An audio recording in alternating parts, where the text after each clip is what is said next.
அருமையான கர்த்தருடைய பிள்ளைகளை, நம்முடைய ஆண்டவர் இயேசுவின் மரணத்தை நினைவு கூறுதலாக கர்த்தருடைய பந்தி காணப்படுகிறது. இன்றைய நாளிலும் கர்த்தருடைய திருப்பந்தியிலே பங்கு கொள்ள கூடி வந்திருக்கும் தேவ பிள்ளைகள் பாக்கியம் பெற்றவர்கள். கர்த்தருக்கு மகிமை உண்டாவதாக. கர்த்தர் இயேசுவுக்கு அநேக சீஷர்கள் இருந்தாங்க. அவர்களில் 12 பேரை அவர் தெரிந்து கொண்டிருந்தார். அந்த தெரிந்து கொள்ளப்பட்ட இவர்களுடனே தான் கர்த்தர் திருப்பந்தியை ஆசரித்தார் என்று சொல்லி நாங்கள் பார்க்கிறோம். அவர்கள் கிறிஸ்துவினுடையவர்கள். ஆகவே அருமையான தேவனுடைய பிள்ளைகளே, கர்த்தரின் திருப்பந்திக்கு அழைக்கப்பட்டிருக்கும் நாம் ஒவ்வொருவரும் கிறிஸ்தவனாக அல்ல, கிறிஸ்துவின் உடையவர்களாக இருப்பது எவ்வளவு அவசியமானது என்பதை தேவனுடைய பிள்ளைகள் மிகவும் உணர்ந்து கொள்ள வேண்டும். அருமையான பிள்ளைகளே, இன்றைய முக்கியமான இந்த நாளிலே இன்றைக்கு கர்த்தர் இயேசுவின் மரணத்தை குறித்தான முக்கியமான சில காரியங்களை உங்களோடு கூட இன்றைக்கு சேர்ந்து தியானிக்க அற்புதமாக கர்த்தருடைய ஆவியானவர் வழி நடத்தினார். கர்த்தருக்கு மகிமை உண்டாவதாக. வாசிப்போம். மத்தேயு சுவிசேஷத்திலே 26வது அதிகாரம் 1 2 தயவு செய்து வாசிங்க. இயேசு இந்த வசனங்களை எல்லாம் சொல்லி முடித்த பின்பு அவர் தம்முடைய சீஷரை நோக்கி, 2 நாளைக்கு பின்பு பஸ்கா பண்டிகை வருமென்று அறிவீர்கள். அப்பொழுது மனுஷகுமாரன் சிலுவையில் அறையப்படுவதற்கு ஒப்புக் கொடுக்கப்படுவார் என்றார். கர்த்தருக்கு மகிமை உண்டாவதாக. அவர் தம்முடைய சீஷரை நோக்கி, 2 நாளைக்கு பின்பு பஸ்கா பண்டிகை வருமென்று அறிவீர்கள். அப்பொழுது மனுஷகுமாரன், தம்மை குறித்து சொல்லுகிறார், மனுஷகுமாரன் சிலுவையில் அறையப்படுவதற்கு ஒப்புக் கொடுக்கப்படுவார் என்றார். பின்னர் பஸ்கா என்பது அடிக்கப்படும் ஆட்டுக்குட்டியை குறிக்கிறது. அருமையானவர்களே, இஸ்ரவேல் ஜனங்கள் எகிப்தின் அடிமைத்தனத்திலே இருந்து அவர்கள் விடுதலை பெறும் நேரத்திலே ஆசரிக்கும்படியாக இந்த பஸ்கா தேவனால் முதல் முறையாக ஏற்படுத்தப்பட்டது. இதை நீங்கள் எல்லாரும் அறிவீங்க. இதற்கு முக்கியமான பொருள் என்ன தெரியுமா? ஆட்டுக்குட்டி. இந்த பஸ்கா பண்டிகை நினைவு கூறுதலாக மாத்திரமல்ல, முன் அடையாளமாகவும் இருந்தது. 1 கொரிந்தியரில் நீங்கள் 5ஆம் அதிகாரம் 7வது வசனத்தை நீங்கள் எடுத்து வாசித்து பாருங்கள். அங்கே சொல்லப்பட்டிருக்கிறது, நம்முடைய பஸ்காவாகிய கிறிஸ்து நமக்காக பலியிடப்பட்டிருக்கிறாரே என்று சொல்லி அங்கே எழுதப்பட்டிருக்கிறது. பின்னர் நம்முடைய கர்த்தர் இயேசு இந்த உலகத்தின் பாவத்தை சுமந்து தீர்க்கின்ற தேவ ஆட்டுக்குட்டியாகவே வந்தார். ஆம் அருமையானவர்களே, இந்த எகிப்தாகிய இந்த உலக பாவ அடிமைத்தனத்தில் இருந்து மீட்டு கொள்ளும்படியாக இன்றைக்கு இந்த ஆட்டுக்குட்டி தேவைப்பட்டது. இந்த ஆட்டுக்குட்டி தேவைப்பட்டது. இயேசுவே அந்த ஆட்டுக்குட்டி. மத்தேயு சுவிசேஷத்திலே நீங்கள் 26வது அதிகாரத்திலே 18வது வசனம் தொடக்கம் 20 வரைக்கும் நீங்கள் வாசித்து பாருங்கள். அதை நீங்கள் கவனிக்க வேண்டும். பஸ்காவை புசிப்பதற்கு இடம் ஒன்று ஆயத்தம் செய்ய அங்கே ஒரு மனிதனிடம் தம்முடைய சீஷர்களை கர்த்தர் இயேசு அனுப்புகிறார். ஒரு மனிதனிடத்திலே. அந்த மனிதனுடைய பெயர் என்ன தெரியாது. பெயர் இங்கே குறிப்பிடப்படவில்லை. ஒரு மனிதனிடத்திலே அனுப்புகிறார். அப்படியே சீஷர்கள் சென்று என்ன செய்கிறார்கள்? அந்த மனுஷனிடத்திலே ஆண்டவர் இயேசு தந்த அந்த செய்தியை கொண்டு போய் கொடுக்கிறார்கள். அந்த ஆண்டவர் கொடுத்த அந்த செய்தி என்ன? வாசிப்போமா? மத்தேயு சுவிசேஷம் 26ஆம் அதிகாரம் 18ஆம் வசனத்தை வாசிங்க. அதற்கு அவர், நீங்கள் நகரத்திலே இன்னாரிடத்துக்கு போய் என் வேளை சமீபமாய் இருக்கிறது, உன் வீட்டிலே என் சீஷரோடே கூட பஸ்காவை ஆசரிப்பேன் என்று போதகர் சொல்லுகிறார் என்று அவனுக்கு சொல்லுங்கள் என்றார். இவ்வளவுதான் அவர் கொடுத்த செய்தி. ஆமென். கர்த்தருக்கு மகிமை உண்டாவதாக. கவனிங்க அருமையானவர்களே, கர்த்தர் இயேசுவுக்கும் அவருடைய சீஷருக்கும் அவர்களுடைய தேவைக்காக தன் வீட்டையே திறந்து கொடுத்த அந்த மனுஷன் எவ்வளவு பெரிய பாக்கியவான் பார்த்தீங்களா?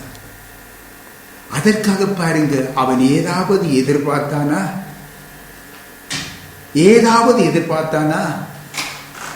ஆண்டவர் எனக்கு இடம் கேட்கிறார், எனக்கு எவ்வளவு தருவீங்க, இந்த இடத்துக்கு எவ்வளவு தருவீங்க, இதை கேட்டாங்களா? இல்லை. பணத்தையோ பொருளையோ சலுகையையோ புகழ்ச்சியையோ அவன் எதிர்பார்த்தானா என்று பார்த்தால் இல்லை. இதிலிருந்து நீங்க அறிந்து கொள்ளுங்க, அவனுடைய பெயர் முதலாய் கூட மறைக்கப்பட்டு விட்டது. தன் பெயர் முதலாய் மற்றவர்களுக்கு தெரியக்கூடாது என்பதிலே அந்த மனிதன் உறுதியாய் இருந்தான் என்பதை ஒவ்வொருவருடைய இருதயங்களையும் ஆராய்ந்து பார்க்கிற ஆண்டவர் இயேசு தெளிவாய் அறிந்திருந்தார். ஆகவே அவன் பாக்கியவான். கர்த்தருக்கு மகிமை உண்டாவதாக. இந்த சீஷர்கள் அந்த வீட்டிலே பாருங்க, பஸ்காவை ஆயத்தம் செய்தார்கள். இயேசுவும் 12 சீஷர்களும் அங்கே பந்தி இருக்கின்றார்கள். போஜனம் பண்ணும் பொழுது, பந்தி அமர்ந்திருந்து போஜனம் பண்ணும் பொழுது, இது திருப்பந்தி அல்ல, அங்கே பஸ்கா. அதை புரிந்து கொள்ளவும் மறந்துடக்கூடாது. ரெண்டையும் கலந்து கொள்ளக்கூடாது. நீங்கள் அந்த பஸ்காவை ஆசரிக்கிறார். பந்தி அமர்ந்து அவர்கள் போஜனம் பண்ணும் பொழுது யாருமே எதிர்பார்க்காததும் அதிர்ச்சியானதுமான ஒரு செய்தியை ஆண்டவர் இயேசு அங்கே சொல்லுகின்றார். அது என்ன செய்தி? உங்களில் ஒருவன் என்னை காட்டி கொடுப்பான் என்று மெய்யாகவே உங்களுக்கு சொல்லுகிறேன் என்றார். அருமையானவர்களே, இந்த வார்த்தை அந்த சீஷர்களுக்கு எப்படி இருந்திருக்கும் என்று சிந்தித்து பாருங்க. இந்த செய்தி யூதாசை தவிர மற்ற சீஷர்களிடையே ஒரு பெரிய வேதனையை உண்டு பண்ணி இருந்தது, அதிர்ச்சியை உண்டு பண்ணி இருந்தது. அதை மறுக்க முடியாது. அவர்கள் யூதாசை அவர்கள் சந்தேகப்பட இல்லை. ஆனால் அவருடைய மனதின்படி யூதாசை தவிர அவர்களுடைய இருதயம் எல்லாம் வேதனை அடைந்தது. என்ன, எங்களுடைய குரு இப்படியான ஒரு வார்த்தையை சொல்லிட்டாரே, உங்களில் ஒருவன் என்று சொல்லிட்டாரே. ஒவ்வொரு நான் கேட்க தூங்கிட்டேன், ஆண்டவரே நான் ஆண்டவரே, நான் ஆண்டவரே, நான் ஆண்டவரே என்று சொல்லி கேட்க துவங்கிட்டாங்க. இப்படியாக இருக்கும் பொழுது இன்னொரு வார்த்தையை அங்கே போட்டு விட்டார் ஆண்டவர். ஒரு அதிர்ச்சியான ஒரு வார்த்தையை. அந்த மனுஷன் யார்? அந்த காட்டி கொடுக்கிற மனுஷன் பிறவாதிருந்தானால் அவனுக்கு நலமாயிருக்கும் என்று அடுத்த அதிர்ச்சியான வார்த்தையை சொன்னார். அப்படி என்றால் அப்படிப்பட்டவனுக்கு முடிவென்ன தெரியுமா? அக்கினியும் கந்தகமும் எரிகிற கடலிலே அவன் பங்கடைய வேண்டும் என்று அது உணர்த்துகிறது. ஆண்டவர் சொன்ன இந்த வார்த்தை இந்த சீஷர்களுக்கு போட்டு பெரிய ஒரு அதிர்ச்சியும் வேதனையும் அறிந்திருக்கு. பிரியமான தேவனுடைய பிள்ளைகளே, சத்தியத்தை வாங்கு, அதை விற்காதே என்று நீதிமொழிகள் 23ஆம் அதிகாரத்திலே 23வது வசனம் சொல்லுகிறது. சத்தியத்தை வாங்கு, அதை விற்காதே. ஆகவே இயேசுவே சத்தியம், அவருடைய வசனமே சத்தியம். ஆகவே நாம் சத்தியத்துக்கு சாட்சியாக ஒவ்வொருவரும் வாழ வேண்டுமே தவிர பணத்துக்காகவோ புகழுக்காகவோ சத்தியத்தை விட்டு நாம் வாழக்கூடாது. நம்முடைய ஊழியம் இன்னுமாக நம்முடைய ஊழியம் செய்வது கூட அருமையானவர்களே, பணத்துக்காகவோ புகழுக்காகவோ ஏதோ ஒன்று ஒரு நன்மைக்காகவோ நாங்கள் செய்யக்கூடாது. நன்றாக விளங்கிக் கொள்ளுங்க. இறுதியில பாருங்க, யூதாஸ் காரியோத் தன்னுடைய வாயினாலே போதகரே நானா என்று அவனே கேட்கிறான். போதகரே நானா என்று கேட்டபொழுது ஆண்டவர் இயேசு நீதான் என்று இயேசு அங்கே சுட்டி காட்டினார். நீதான் என்று பதிலளித்தார். ஆனால் அந்த கடைசி நேரத்தில் கூட அவனுக்கு மனம் திரும்ப விருப்பமில்லை. காரணம் என்ன தெரியுமா? அவன் மனம் திரும்ப முடியாதபடி பண ஆசை அவனை ஆட்கொண்டிருந்தது. அருமையானவர்களே, வேதம் சொல்லுகிறது, பண ஆசையை குறித்து நீங்கள் மிக எச்சரிக்கையாயிருங்க. ஏனென்றால் பண ஆசை அவன் தேவனை விட்டு அவனை பிரித்துவிடும்.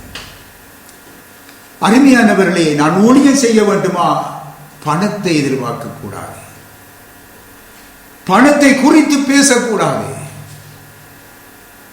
அருமையானவர்களே, ஊழியம் யாருடையது? அவருடையது. அவர் பார்த்துக் கொள்ளுவார். ஆகவே பணம் என்ற எண்ணம் என்னுடைய மனதிலே ஆட்கொண்டிருந்தால், அருமையானவர்களே, அது யூதாசுடைய வழியை நமக்கு காண்பிக்கும். எச்சரிக்கையாக இருக்க வேண்டும். யோவான் சுவிசேஷம் 13ஆம் அதிகாரத்திலே 30வது வசனத்தை நீங்கள் கவனியுங்கள். அவன் அப்ப துணிக்கையை வாங்கியவுடனே யூதாஸ் எழுந்து சென்று விட்டான் என்று சொல்லி காணுகின்றோம்.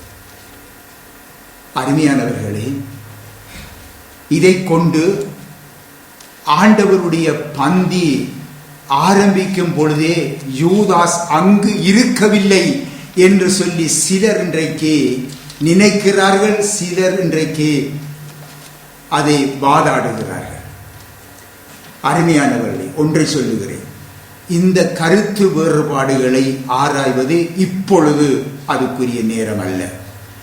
ஆகவே நான் கர்த்தர் தந்த அந்த விஷயத்தோடு உங்களோடு பேசிக் கொண்டிருக்கிறேன். ஆனாலும் ஒன்றை மட்டும் நீங்கள் அறிந்து கொள்ள வேண்டும். யூதாஸ் காரியோத்தை அவன் தம்மை காட்டி கொடுப்பவன் என்று ஆண்டவர் இயேசு திட்டமாக அறிந்திருந்தாலும் தாம் ஏற்படுத்த போகின்ற அந்த திருப்பந்தியிலே நீ கலந்து கொள்ளக்கூடாது என்று கர்த்தர் இயேசு அவனை தடை செய்யவே இல்லை. இப்பொழுது நீங்கள் இதற்குள்ளே அநேக காரியங்களை புரிந்து கொண்டிருப்பீங்க. இந்த காலங்களிலே இன்றைக்கு சில சபை விசுவாசிகளை இன்றைக்கு ஆராய்ந்து பார்த்து, ஆம், இந்த சிஸ்டரா அந்த பிரதரா, இந்த பிரதரா அந்த சிஸ்டரா, இப்படி அந்த விசுவாசிகளை ஆராய்ந்து பார்த்து திருப்பந்தி தடை செய்யப்படுகிறது. அது வேதனைக்குரிய காரியம். அருமையானவர்களே, சத்தியத்தை அறிந்து கொள்ளுங்கள். சபை விசுவாசிகளை ஆராய்ந்து பார்க்கும்படி கர்த்தரின் வேதம் நமக்கு கட்டளையிடவில்லை. சபையாக கூடி வந்திருக்கும் பாஸ்டர், ஊழியர்கள், விசுவாச பிள்ளைகள் அனைவருமே தங்களை தாங்களே ஆராய்ந்து பார்க்கும்படியாகவே கட்டளை பெற்றிருக்கின்றோம். ஏன்? நாம் அனைவருமே குற்றம் உள்ளவர்கள்தான். கர்த்தருடைய பந்தியிலே கலந்து கொள்ள வந்திருக்கும் நாம் அனைவரும் பாவ அறிக்கையை பகிரங்கமாக அல்ல, நமக்குள்ளே நாம் செய்ய வேண்டும். நம்மை நாமே ஒவ்வொருவரும் சோதித்து பார்த்து கர்த்தரோடு நாம் ஏதாவது பிணக்குகள் இருக்குமாயின் நாம் ஒப்பரவாகிவிட வேண்டும். கர்த்தருடைய பந்தியிலே கலந்து கொள்வதற்கு முன்பாக அதை விட்டுவிட வேண்டும். அந்த நேரத்தில் மாத்திரம் நாம் ஒப்பரவாகிவிட்டு இதை விட்டு வெளியிலே செல்ல விட்டு திருப்பி அந்த பாவத்தை செய்யலாம் என்று அல்ல. நாம் வேதத்திலே நாங்கள் பார்க்கிறோம், அதை விட்டு விடுகிறவனே அவருடைய இரக்கத்தை பெறுவான். ஆகவே அந்த இரக்கத்தை பெற்றுக் கொண்டவர்களாக நாம் இந்த இடத்தை விட்டு நாம் செல்ல வேண்டும். கர்த்தருடைய பந்தி என்பது கர்த்தர் இயேசுவும் அவருடைய 12 சீஷரும் கடைசி பஸ்காவை ஆசரித்த பின்பு கர்த்தர் இயேசுவால் ஏற்படுத்தப்பட்டதே திருப்பந்தி.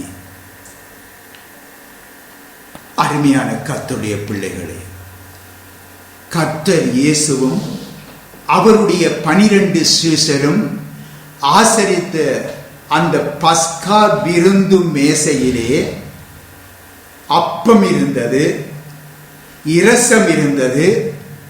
கர்த்தர் இயேசு அவற்றிற்கு ஒரு புதிய பெயரை சூட்டினார். அதுதான் அருமையானவர்களே திருப்பந்தி. நன்றாக புரிந்து கொள்ளுங்க. முதலிலே பாருங்கள், அவர் அப்பத்தை எடுத்து ஆசீர்வதித்து அதை பிட்டு சீஷர்களுக்கு கொடுத்து, நீங்கள் வாங்கி புசியுங்கள், இது என்னுடைய சரீரமாய் இருக்கிறது என்றார். நன்றாக இந்த சத்தியத்தை நீங்கள் ஆழமாய் சிந்தித்துக் கொள்ள வேண்டும்.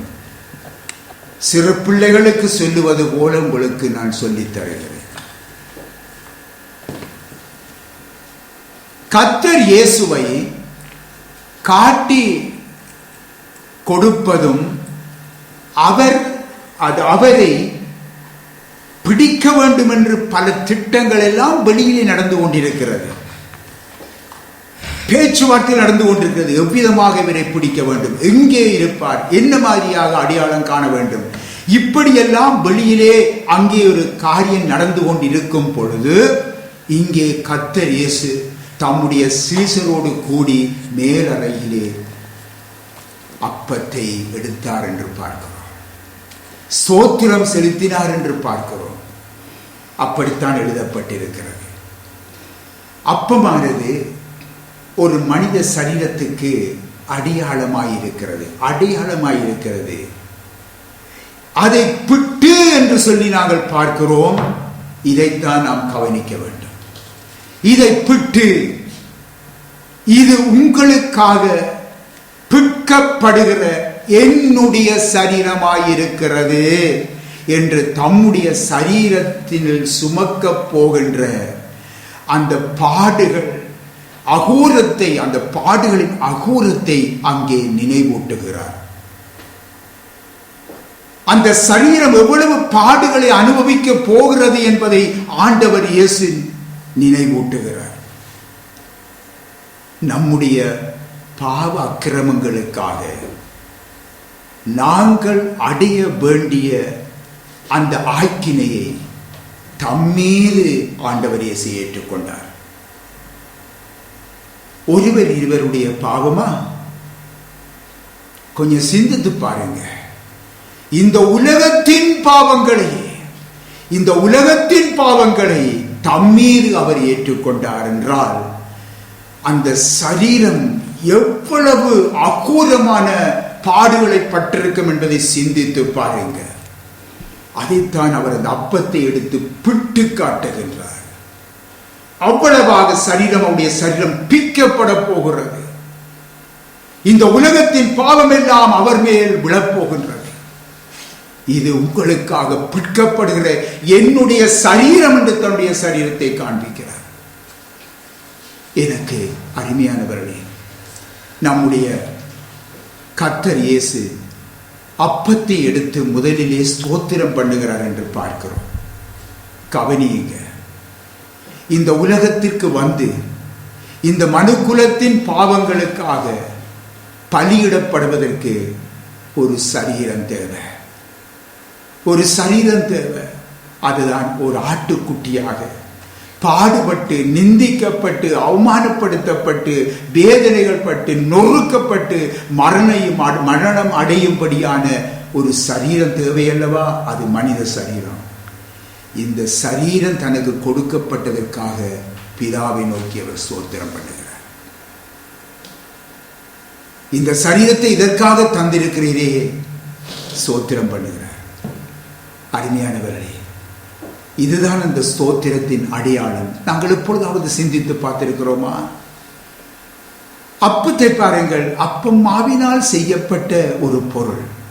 அது ஒரு மாவினால் செய்யப்பட்டது. அதை தம்முடைய சரீரம் அடைய போகும் ஒரு பொருள் ஆக, ஒரு பாடுகளின் அடையாளமாகவே அதை காண்பிக்கிறார். மற்றபடி அதற்கு ஒரு மேன்மை இல்லை, அவர் காண்பிக்கிறார். நன்றாக புரிந்து கொள்ளுங்க. அதன் பிற்பாடு அந்த திராட்சை பழ ரசம் கொண்டு அந்த பாத்திரத்தை, இந்த மேசையை, இந்த பாத்திரத்தை எடுத்து இப்பொழுது என்ன செய்கிறார்? இந்த பாத்திரம் என் இரத்தத்தினால் ஆகிய புதிய உடன்படிக்கையாயிருக்கிறது. நீங்கள் பானம் பண்ணுங்கள். இது பாவ மன்னிப்புக்காக உண்டாகும்படி, பாவ மன்னிப்பு உண்டாகும்படி அநேகருக்காக சிந்தப்படுகிற என்னுடைய இரத்தம். பார்த்தீங்களா? ஒரு புதிய உடன்படிக்கை. நன்றாக நீங்கள் சிந்தித்து பாருங்க அருமையானவர்களே. இது அவருடைய சரீரத்தின் இரத்தம் சிந்துதலின் அடையாளம். சீசர்களுக்கு அப்பத்தை பிட்டு புசிக்கும்படி கொடுத்து, இது என்னுடைய சரீரம் என்ற போது அவருடைய சரீரம் இன்னும் பாடுகளுக்கு உட்படவில்லை. புரிந்து கொள்ளுங்க. விளங்குதா உங்களுக்கு? இன்னும் பாடுகளுக்கு இன்னும் உட்படுத்தப்படவில்லை. இப்பொழுது அந்த அடையாளமாக அவர் முன் அறிவிக்கிறார். அந்தபடியே திராட்சை ரச பாத்திரத்தை எடுத்து, இதை வாங்கி பானம் பண்ணுங்கள், இது என்னுடைய இரத்தம் என்று அவர் சொல்லும் பொழுது இன்னும் அவர் இரத்தம் சிந்தவில்லை. புரிந்து கொள்ளுங்க. ஆகவே அப்பமும் இரசமும் இயேசு ஏற்படுத்தி வைத்த திருப்பந்தியின் அடையாள பொருட்கள் என்பதை நாம் மறந்துவிடக்கூடாது. எனக்கு அருமையான கர்த்தருடைய பிள்ளைகளே, திருப்பந்தியிலே இந்த அப்பம் இயேசுவின் சரீரமாகவும் இரசம் அவருடைய இரத்தமாகவும் மாறுகிறது என்று எண்ணிவிடக்கூடாது. இன்றைக்கு சில கிறிஸ்தவ சமயத்தார் அப்படி செய்கிறார்கள், அப்படி மற்றவர்களுக்கு போதிக்கிறார்கள். அது தவறு. நாம் அப்படி நினைப்போம் என்றால் அருமையானவர்களே, நீங்கள் கிறிஸ்துவை விட்டு விடுவீர்கள். நன்றாக புரிந்து கொள்ளுங்க. உங்களுடைய கரிசனை எல்லாம் அப்பத்திலும் இரசத்திலும் இருக்குமே தவிர கிறிஸ்துவை பற்றிய சிந்தை உங்களுக்கு இல்லாமல் போய்விடும். அது அப்படி நீங்கள் எண்ணிவிடக்கூடாது. திருப்பந்தியானது ஒரு புதிய உடன்படிக்கையின் அஸ்திவாரம் போட்டிருக்கிறது. இது இயேசுவின் இந்த அஸ்திவாரம் எதுக்கு மேல் போடப்பட்டிருக்கிறது? இது இயேசுவின் சிலுவை பாடுகள் மரணம் மூலமாக போடப்பட்டதே தவிர மற்றபடியாக. நன்றாக புரிந்து கொள்ள. ஆகவே இந்த பந்தியை ஆசரிக்கும் பொழுதெல்லாம் நாம் எதை அறிக்கை பண்ண வேண்டும்? கர்த்தர் இயேசுவின் மரணத்தை அறிக்கை பண்ண வேண்டும். கர்த்தருக்கு மகிமை உண்டாவதாக. இப்பொழுது 1 கொரிந்தியரிலே 10ஆம் அதிகாரம் 16ஐயும் 17ஐயும் தயவு செய்து வாசிங்க. நாம் ஆசீர்வதிக்கிற ஆசீர்வாதத்தின் பாத்திரம் கிறிஸ்துவனுடைய இரத்தத்தின் ஐக்கியமாய் இருக்கிறது அல்லவா? நாம் பிற்கின்ற அப்பம் கிறிஸ்துவனுடைய சரீரத்தின் ஐக்கியமாய் இருக்கிறது அல்லவா? அந்த ஒரே அப்பத்தில் நாம் எல்லாரும் பங்கு பெறுகிறபடியால் அநேகரான நாம் ஒரே அப்பமும் ஒரே சரீரமுமாய் இருக்கிறோம். கர்த்தருக்கு மகிமை உண்டாவதாக. அருமையானவர்களே, நாங்கள் வாசித்து விட்டோம். கிளிப்பிள்ளைகள் போல நாங்கள் கேட்டுவிட்டு போயிடக்கூடாது. அதல்ல, தேவனுடைய வார்த்தை நம்முடைய இருதயத்துக்குள்ளே வந்து சேர வேண்டும். இந்த வார்த்தையை குறித்து நீங்க தியானித்து பார்த்திருக்கிறீங்களா? இப்ப என்றாலும் கர்த்தருடைய பந்தி, அதாவது திருப்பந்தியை குறிப்பிட்ட சபை தலைவர் அல்லது ஒரு குழு தலைமை தாங்கி நடத்த வேண்டும் என்ற எந்த ஒழுங்கும் கர்த்தருடைய வேதத்திலே இல்லை. இப்ப இன்னார்தான் திருப்பந்தியை எடுத்து நடத்த வேண்டும், இன்னார்தான் தலைமையாயிருந்து நடத்த வேண்டும் என்று வேதத்திலே எங்கும் இல்லை. நன்றாக புரிந்து கொள்ளுங்கள். சத்தியம் என்ன சொல்லுகிறது அதை மூலம் அறிய வேண்டும். புரியுங்க. கர்த்தருடைய மந்தையை மேய்க்க பரிசுத்த ஆவியினாலே ஒரு கண்காணி நியமிக்கப்படுகிறார். அவர் பாஸ்டர் என்று சொல்லப்படும். ஒரு ஒழுங்கை கருத்தில் கொண்டு அந்த திருப்பந்தியை நடத்தலாம். அது ஒழுங்குக்காக செய்யலாம். திருப்பந்தியின் அப்பம் இரசம் கொடுப்பவருக்கும் அதை பெற்றுக்கொள்ளுகிறவர்களுக்கும் எந்த ஒரு ஏற்றத்தாழ்வும் இருக்கவே கூடாது. புரிந்து கொள்ளுங்க. இது தலைமை, இது நாங்கள் எல்லாரும் விசுவாசிகள் என்ற அந்த ஏற்றத்தாழ்வு இருக்கக்கூடாது. ஏனென்றால் வேதத்திலே நாங்கள் பார்க்கிறோம், எல்லாரும் ஒரே பந்தியில் பங்கு கொள்ள வேண்டும்.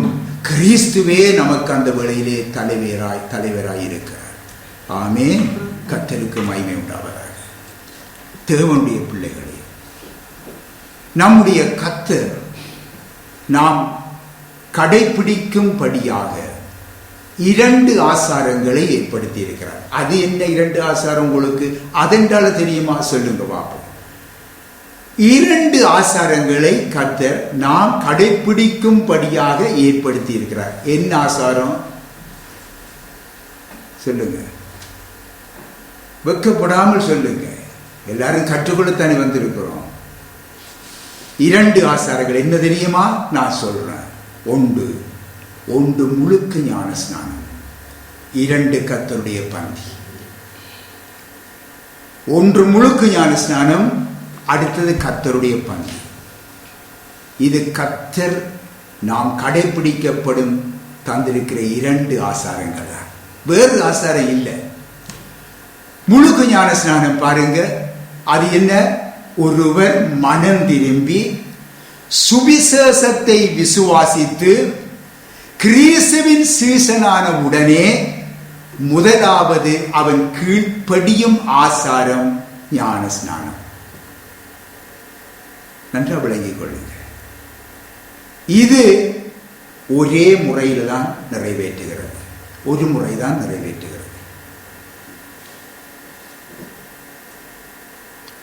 அருமையானவர்களே, ஏன் குறிப்பாக சொல்லுகிறேன் என்றால், இன்றைக்கு பல முறை நிறைவேற்றுகின்ற இடங்களில் இருக்குது. நீங்க சத்தியத்தை அறிந்து கொள்ள வேண்டும். அடுத்தது பாருங்க, கர்த்தரின் பந்தி. இது சபையாக கடைபிடிக்க வேண்டியது. தகுதியுடன் பங்கு கொள்ள வேண்டியது. மற்றது கர்த்தர் வருமளவும் இந்த ஆசாரம் கடைபிடிக்க வேண்டும். சில சபைகளிலே ஒவ்வொரு கிழமையும் இந்த திருப்பந்தி ஆசரிப்பு நடைபெறும். 2 வாரங்களுக்கு ஒருக்கா நடைபெறும். மாதம் ஒரு முறை நடைபெறும். இப்படியாக பல ஒழுங்குகள் இருக்கிறது. அதை பற்றி பிரச்சனை இல்லை. ஆனால் சபையாக கடைபிடிக்கப்பட வேண்டிய தகுதியுடன் பங்கு கொள்ள வேண்டும். கர்த்தர் வரும் வரை அது கடைபிடிக்க வேண்டும். அடுத்தது பாருங்க, இது தேவனுடனான நமது ஐக்கியத்தையும் விசுவாசிகளுடனான ஐக்கியத்தையும் வெளிப்படுத்தி காட்டுகிறது இந்த திருப்பந்தி. அடுத்தது கர்த்தருடைய மரணத்தை நினைவு கூறுகிற ஒரு செயலாக இருக்கிறது. அடுத்தது அவருடைய வருகைக்காக காத்திருப்பதை அறிவிக்கும் ஒரு செயலாக இருக்கிறது. அடுத்தது ரட்சிக்கப்பட்டவர்கள் மட்டுமே கர்த்தரின் பந்திக்கு தகுதி உடையவர்கள் என்று வெளிப்படுத்துகிறது. ஆமென். கர்த்தருக்கு மகிமை உண்டாவதாக. ஆகவே கர்த்தருக்குள் நாளுக்கு நாள் நீங்கள் வளர்ந்து பெருக வேண்டும். அருமையானவர்களே, அறியாமல் ஒரு காரியத்தை நாம் எப்பொழுதும் செய்து கொண்டிருக்க கூடாது. ஒவ்வொரு காரியத்துக்கும் சத்தியம் என்ன, சத்தியம் என்ன, அதை தேவனுடைய வழி என்ன, தேவன் என்ன சொல்லி இருக்கிறார், இவைகளை அறிந்து அறிந்து அறிந்து நாளுக்கு நாள் வளர வேண்டும். இன்றைக்கு ஞான ஸ்நானம் பெற்றவுடனே நான் முழுமை பெற்று விட்டேன் என்று நினைத்து விடக்கூடாது. நாம் குழந்தைகள். ஞான ஸ்நானம் பெற்றவுடனே அவன் குழந்தை. அதை கொண்டு வந்து பராமரிக்க கர்த்தர் விட்டிருக்கிற சபை. இந்த சபையிலே அவன் இருந்து அவன் என்ன செய்கிறான்? வளருகின்றான். எதிலே? தேவனுடைய வசனத்திலே வளருகிறான். அந்த தேவனுடைய வசனத்திலே நாளுக்கு நாள் அவன் வளர்ந்து வளர்ந்து வளர்ந்து வர வேண்டும். அவன் குழந்தையாகவே இருக்கக்கூடாது. அவன் வளர்ந்து வளர்ந்து அவன் குமாரன் குமாரத்தி என்ற ஸ்தானத்தை அவன் அடைய வேண்டும். இன்றைக்கு வயது முதிர்ச்சியை குறித்து பேசவில்லை. நீங்கள் 18 வயது 20 வயதாக இருக்கலாம், ஒரு 50 வயதாக இருக்கலாம், 70 வயதாக இருக்கலாம், 100 வயதாக இருக்கலாம். அதை குறித்து பேசவில்லை. கர்த்தருக்குள் நாம் குழந்தைகளாக இருக்கக்கூடாது. நாளுக்கு நாள் வளருகிறவர்களாய் காணப்பட வேண்டும். ஆகவேதான் சபை கர்த்தர் தந்திருக்கின்றார். அதிலே ஏற்ற தாழ்வு இல்லை. விசுவாசிகளாயினும் சரி, ஒரு பாஸ்டராயிருந்தாலும் சரி, ஊழியக்காரராயிருந்தாலும் சரி, எல்லோரும் குறைவுள்ளவர்கள்.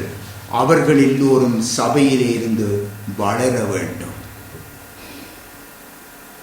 ஏனென்றால் அருமையானவர்களே, இந்த இதைத்தான் சொல்லுகிறது மறுரூபமான ஒரு வாழ்க்கை. நாங்கள் மறுரூப வாழ்க்கைக்கு நம்மை ஒப்புக் கொடுக்காமல், நாளுக்கு நாள் மறுரூபமாகாமல், ஆண்டவர் இயேசுவின் வருகையிலே நாம் எப்படி எடுக்கப்படுவோம்? சிந்தித்து பார்த்திருக்கிறீங்களா?